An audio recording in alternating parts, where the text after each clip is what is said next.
Hare Krishna, dear devotees. My pranams to anyone watching this. All glories to Srila Prabhupada. My name is Deva Madhavadas, and I've been fortunate over the last 10 years or so to be the community director of ISKCON Ypsilanti.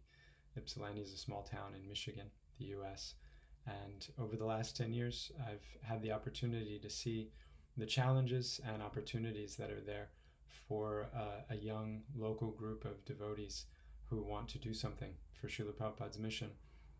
And I wanted to share some of the general insights that I've gained over my decade or so in that service with anybody that's interested in themselves being able to navigate the current climate that ISKCON finds itself in and our larger devotee community, and navigate it in such a way that can bring them into a place where their service is empowered and they feel satisfied in doing it themselves. So if that sounds like yourself, then I invite you to continue listening. And if it doesn't, you don't feel like I'd have anything to offer in the way of supporting you in your service, please feel free to not watch this video or the subsequent video that I'll share.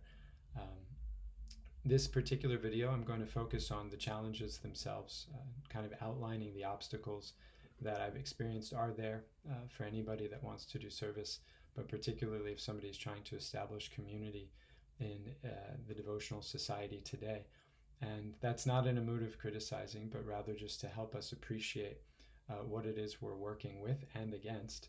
And then the second video will be much more solution oriented. So again, please, if you're worried that this seems just to be a list of the problems, that's not the intention, but to have a little bit of separation there, to be able to consider both what are the challenges as I've experienced them, and what are the solutions, some of the systemic changes that could be made, which are kind of low-hanging fruit, nothing that would take much effort or bureaucracy to bring about, but just a change in conception in some ways. And some of those changes we've been able to implement here already in Michigan, USA, to a great positive effect. So that's my other caveat before I get into the details of the videos, that I understand being here in the US is different from many of the other places in the world where ISKCON might be thriving and devotees might be working hard to spread the mission. And as Prabhupada said, almost crudely, we have to fry the fish in its own oil. So that immediately brings the response that, well, we don't eat fish, but frying the fish in its own oil and using that analogy, that imagery by our Srila Prabhupada, implies that sometimes when preaching we have to do things that we might not want to do otherwise, and each place has its particular, you could say, compromises and adjustments that must be made so that things can be brought forward. So acknowledging all of the nuances of specific yatras and countries and cultures, still I think in general what I hope to share here is something wholesome and that can be supportive for anybody that wants to consider it. So I'll begin by framing the challenge that I've experienced in my service with the kind of nostalgic ideal of what ISKCON was and what the experience in the movement used to be and what is going on today. And I like to use a World War II metaphor when doing that. World War II, for a quick history lesson for those that are less familiar, Germany had taken over all of Europe.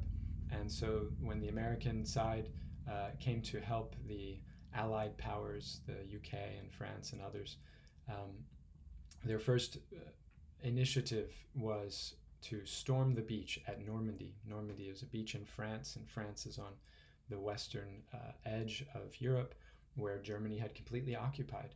And so to get some turf, to get some territory, the Allied powers led by the Americans coming in, they just stormed the beach. Everybody grabbed a gun with a bayonet on the end, a pointy knife, and just ran as hard as they could, as fast as they could, with as much energy as they had. And whoever survived, they were left to be able to develop the rest of the push and the rest of the military effort that was needed to be able to completely defeat the enemy. And those that didn't survive, they were able to, they were celebrated for having given themselves in such a glorious way. It was understood that most wouldn't survive, and yet this was what was needed at the time, this very kind of difficult and extended effort. And that was certainly the case in the early days of our movement also, as Prabhupada brought the culture of Krishna consciousness from India to the West. It was unprecedented, unheard of, and beyond bold in what was required to do it, and beyond bold in what was required to live up to what Prabhupada was asking. And those devotees in the early days, his followers and disciples, they had to do a yajna. They had to make an offering that was exceptional and will be for time, all time to come. The issue that is there today for those of us that are trying to do some service is that the look back at that era and that period in our community's history is met with such a kind of nostalgia that it in some ways blurs the opportunities that are in front of us today, and creates this sense that, well, if everything was the way it used to be, then that would be best. And because it's not, then we have problems, not recognizing that the sacrifice of those devotees in the early days was made in such a unique and difficult way, so that we today can do other things that are important in the effort in the war against Maya. You could say in some ways more nuanced things that take more time, things that take more patience. And these kind of efforts to really win the war, which is ultimately a cultural one, the effort that takes, the patience that takes, is different from the very urgent workings of the early days. And if we don't recognize that, which I've experienced isn't so well felt by the leadership yet in our communities in general, if we don't take ourselves out of that early period of storming the beach at Normandy, if we stop, if we don't continue, or if we don't stop idolizing that era, and rather offer our obeisances to it while recognizing the opportunities that we now have because of the sacrifices of those devotees, then we're really doing a disservice to their service.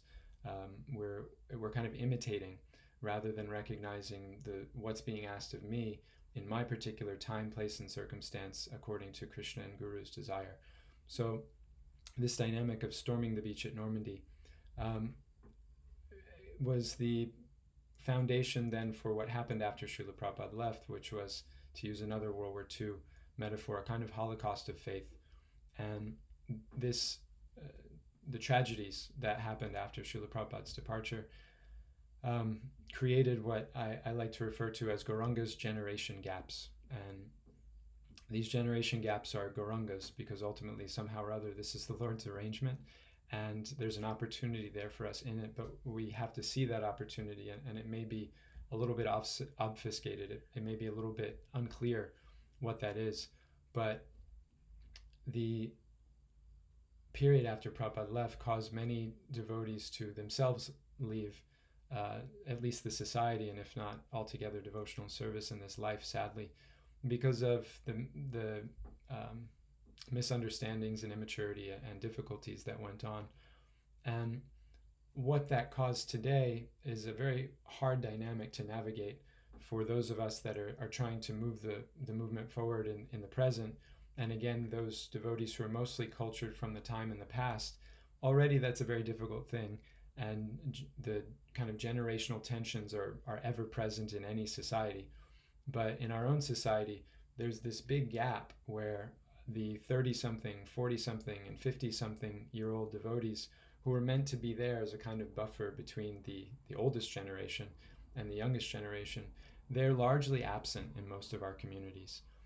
Intergenerational leadership is kind of the term that I've used to help myself see this dynamic. And in places I have seen intergenerational leadership where there's a 40 or 50-year-old there to buffer between the 20-something and the 70-something, then there's a really healthy dynamic in that community where the opportunities of both psychologies and the disadvantages of both psychologies are well managed, and everybody can benefit from each other's association and service. But when that intergenerational leadership is not there, that buffer is not there, which in most communities it's sadly not, then there just is constant apparent misunderstanding, miscommunication, and a lack of faith that begins to develop between the kind of the two sides in between this chasm. And so as devotees trying to move ISKCON forward, if we don't recognize the difficulty of that circumstance, which is beyond all of our control at this point, if we don't first recognize that that is going to be a natural tension, which is going to be hard to overcome it, and it's going to take real intention to do so, then we're really shooting ourselves in the foot. We're not even meeting the challenge as it is, and instead kind of blaming the one side or the other for why things aren't moving forward, not recognizing and appreciating that for both it's quite an awkward situation, and just recognizing that awkwardness is part of solving the problem. So with this intergenerational leadership vacuum came another issue, which began and still is, in my experience, a wonderful opportunity, which is the inspiration of the Indian diaspora. That means Indians who are coming from India out into the rest of the world for whatever reason. The Indian diaspora to take to Krishna consciousness and to come to Srila Prabhupada's ISKCON society. And the need of the hour that they answered the call of in terms of finances and physical energy and commitment in so many of our temples across the world has created what I've come to understand myself as rescue resentment, that the Indian diaspora really rescued the movement, which was maybe started by locals and Westerners, but kind of let go of in different places for different reasons. And in many of those places, it was Indian devotees who picked things up and moved things forward. And now today, as things have become more stable and much more opulent in some ways, largely because of the presence of stable and well-to-do Indian congregations, there's now this kind of resentment that those who are local, either old or newer, see that the ISKCON that they have to be a part of is not as welcoming or accommodating, is not as familiar as the ISKCON that we might see in the videos of Srila Prabhupada's time, the nostalgic presentation that, again, is kind of hearkened to often to inspire all of us. That nostalgic idea of what ISKCON used to be is in conflict with what it is at present, and again, can be a real obstacle to seeing how to move forward. So in this dynamic of the Indian diaspora and local populations and how they can come together, one thing I've found important to recognize is that both sides have to appreciate what brings them to Krishna consciousness is often what keeps them from Krishna consciousness. And if both sides can humble themselves by recognizing that situation, then it allows for conversation, that we both each have things to work on, and you can help me, I can help you, and we can move forward. What do I mean by that? That what brings the Indians, keeps them from developing deeply in Krishna consciousness, and what brings locals or Westerners to Krishna consciousness but keeps them from developing deeply? Well, Indians are brought into Krishna consciousness because it's what is traditional for them. It's what's familiar, and it's what they're used to in some way. And that holding on to tradition and what is comfortable and familiar can get in the way of them doing the uncomfortable things that it takes to advance in Krishna consciousness. While on the Western side, many of us come to Krishna consciousness because it's quite exciting to do everything different than whatever we did when we were growing up, and to individuate ourselves, to show how special and unique we are by having a different haircut and wearing different clothes and eating different food and singing strange songs with strange words and worshiping strange deities. All of these strange and odd things, which for a Westerner who's taught that whatever you can do that's strange and odd can make you different from everyone else, and in that way your life can be successful, it's quite attractive to become involved in Krishna consciousness then on one level. The issue is that if you're attached to being so individual, then you never are able to join in a very heartfelt and surrendered way the community of devotees and subordinate yourself as is necessary to Guru and Gauranga so that you can actually do some service. So the Western need to be kind of revolutionary and individual brings them, but also keeps them from going deep in many cases. And the Indian need to feel comfortable and familiar and connected to tradition brings them, but often keeps them from, again, going deep. So these are some of the foundational issues that face our communities across the globe. And I share them in a mood of helping each of us appreciate that before we're able to solve the problems, we have to know what they are and recognize that the way forward or the opportunities in front of us are going to be challenging to pursue because of these awkward scenarios, which are of no particular fault on any particular party. Nobody's to blame, and yet it is the case that these awkward dynamics exist. So allowing ourselves to be okay with that awkwardness and recognize it is part of what it takes to take the pressure off of our ISKCON community, so that we can each have a little breathing room and have a conversation with each other about what to do to move forward. Young men who leave the brahmachari ashram, however ceremoniously or unceremoniously, there's often this period in their life before they enter into grihastha ashram that's very difficult, and I have no doubt that each of you have seen 1 or 100 young men go through this awkward phase. And when I'm guiding and encouraging young men in that place in their life, the first thing I try to help them appreciate is that awkwardness is always going to be there on some level until they're in their ashram again, until they're situated with a partner in grihastha ashram. They're not in the brahmachari ashram anymore, and so they're in the kind of in-between space, the liminal space or the tatashta space, and that in-between space is just awkward by its very nature. And so our community, ISKCON, is in some way in this in-between space between the ideal days of yore and the amazing opportunities in front of us to do exactly what Prabhupada desired, which is to substantially affect the cultural psyche of the entire planet. And that's going to take ingenuity and effort and initiative even beyond what was given in the early days by so many more people. But to get there and to understand what that looks like, it's taking first moving through these awkwardnesses. So to recognize that they're there is one of the first ways to address them in a wholesome way. And then the final challenge that I see, which is again not something not on the radar of most of us, is the poor treatment of our women and our children for so long and still today in our ISKCON communities.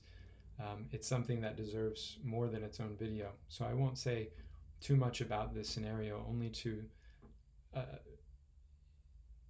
emphasize that without shifting our understanding of what it means to protect women and appreciating that protecting them isn't for the purpose of stopping them from doing any particular thing, but rather so that they can safely do whatever it is that their heart is inspired to do for Krishna, as so long as it's faithful within the guidance of Guru and Gauranga.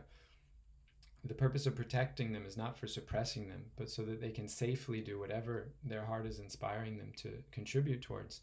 Until we recognize that, our children will never trust us, and our women will continue to live these kind of resentful, harassed lives where, out of a sense of duty and devotion to higher authorities, they remain, but in their everyday interactions with the devotees in front of them, they experience something very, they have to be cold and distant themselves because of the abuse that they're being subjected to. So my own community, I'll offer as an example of this to close, because sometimes we're confused to be a very socially liberal group, and we must be having lots of modern Western dynamics going on in our community. But ironically, in recognizing the value of protecting women, what we've found here at the Harmony Collective is that most ladies do just want to be ladies in the traditional sense. It's like pulling teeth for me to have one of our young women to give a Bhagavatam class. They just don't want to. They don't want the spotlight and the pressure, so to speak. Very few of our ladies have official titles in their seva. Very few of our ladies even work outside. And this is not because we told them to or by design per se. It's just what's natural for most of them, as we create an atmosphere where they feel protected and supported to be women in Krishna consciousness. So I offer that as a consideration for those that might be apprehensive to accept that this truth that we mistreated our women and thus our children for so long, and without coming to terms with that, we can never really move forward in a way that's going to be progressive and powerful by the standards that Prabhupada laid out. This is the perhaps most important thing to get clear on and get right with, and in that way set the stage for the devotees right in front of us to be able to trust us and move forward. So I appreciate all those of you who have listened this far, and I look forward to sharing with you the second part of this presentation, which I'll give a teaser with the title, is going to be framed as ISKCON University. Prabhupada gave us the title of, or the mandate of unity in diversity, and the secular world has given us this very clever construct of the university, which in a bureaucratic way nicely brings together Srila Prabhupada's mandate of unity in diversity. So I'd like to frame how, by considering ISKCON largely an educational institution, it will allow and empower the service that we know Srila Prabhupada expected from each of us. And ISKCON, as a support to that service, will be able to function most profoundly and effectively by itself being treated as and seeing itself as an educational institution, which is, of course, not at all in contrast or discord with Srila Prabhupada's own intentions. The first 7 purposes of ISKCON, of course, the very first one being to educate. So I look forward to sharing that with you all soon. Shri Guru Gauranga ki jai. Srila Prabhupada ki jai. Samaveda Bhaktivinoda ki jai. Gaur Premanandi.